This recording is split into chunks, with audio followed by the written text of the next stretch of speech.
Hello everyone, welcome to Sanmarga classes. ನಾವು LPA ಆಹಾರ ಸಂಪನ್ಮೂಲಗಳಲ್ಲಿ ಸುಧಾರಣೆ ಪಾಠದ ಪ್ರಶ್ನೆ ಉತ್ತರಗಳನ್ನು ಉತ್ತರಿಸುತ್ತಿದ್ದೇನೆ. ಪ್ರಶ್ನೆ 47. ಕೀಟಪಿಡುಗುಗಳು ಸಸ್ಯಗಳನ್ನು ಆಕ್ರಮಿಸುವ 3 ವಿಧಗಳನ್ನು ತಿಳಿಸಿ. ಇದು ಕೂಡ ಸಾಧಾರಣವಾದ ಪ್ರಶ್ನೆ ಆಗಿದೆ ವಿದ್ಯಾರ್ಥಿಗಳೇ.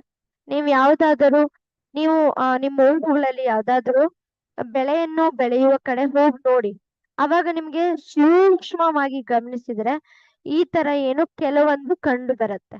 ಅಂದ್ರೆ ಈ ಕೀಟಗಳು ಹೇಗ್ ಅಟ್ಯಾಕ್ ಮಾಡತ್ತೆ, ಹೇಗೆ ಸಸ್ಯವನ್ನು ಏನ್ ಮಾಡತ್ತೆ, ಹಾಳು ಮಾಡತ್ತೆ ಅನ್ನೋದು ನಿಮ್ಗೆ ಗೊತ್ತಾಗತ್ತೆ. ಮೊದಲನೇದಾಗಿ ಬೇರು, ಕಾಂಡ ಮತ್ತು ಎಲೆಗಳನ್ನು ಕತ್ತರಿಸುತ್ತದೆ. ಈ ಮೊದಲನೇ ದೃಶ್ಯದಲ್ಲಿ ನೀವು ಗಮನಿಸಬಹುದು, ಈ ಕೀಟಗಳು ಬೇರು ಮತ್ತು ಕಾಂಡಗಳನ್ನು ಏನ್ ಮಾಡ್ತಾ ಇದೆ, ಕತ್ತರಿಸ್ತಾ ಇದೆ. ಹೇಗ್ ಕತ್ತರಿಸುತ್ತೆ, ಇದು ಅದರ ಮೇಲೆ ಏನು ಹೋಗಿ ಕೂತ್ಕೊಂಡು ಏನ್ ಮಾಡುತ್ತೆ, ತಿಂತಾ ಹೋಗುತ್ತೆ. ತಿನ್ನೋದ್ರಿಂದ ಅದ್ ಕಟ್ಟಾಗತ್ತೆ ಅಲ್ವಾ. ಸೊ ಇದರಿಂದ ಏನಾಗತ್ತೆ, ಸಸ್ಯ ಸತ್ತು ಹೋಗತ್ತೆ. ಎರಡನೇದಾಗಿ ಸಸ್ಯದ ವಿವಿಧ ಭಾಗಗಳಿಂದ ಕೋಶ ರಸವನ್ನು ಹೀರುತ್ತವೆ. ಅಂದ್ರೆ ನೋಡ್ಬೋದು ಇಲ್ಲಿ ಎರಡನೇ ಭಾಗದಲ್ಲಿ ಈ ಎಲ್ಲಾ ಕೀಟಾಣುಗಳು ಎಲ್ಲಾ ಭಾಗಗಳನ್ನು ಆವರಿಸಿಕೊಂಡಿದೆ. ಈ ತರ ಆವರಿಸ್ಕೊಂಡ್ಬಿಟ್ಟು ಕೋಶದಲ್ಲಿರುವ ರಸವನ್ನೆಲ್ಲ ಹೀರ್ಕೊಂಡ್ ಬಿರುತ್ತೆ ಅಲ್ವಾ.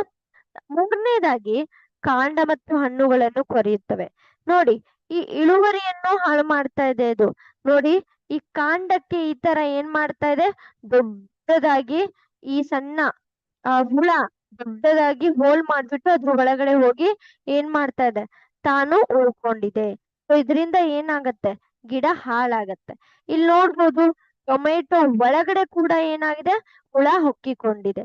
ಸೊ ಇವು ಕಾಂಡ ಮತ್ತು ಹಣ್ಣುಗಳನ್ನು ಕೂಡ ತೊರೆದು ತನ್ನ ಮನೆಯನ್ನಾಗಿ ಮಾಡಿಕೊಳ್ಳುತ್ತದೆ. ಸೊ ಇವು 3 ಪ್ರಕಾರದ ಆಕ್ರಮಿಸುವ ವಿಧಗಳು. Thank you.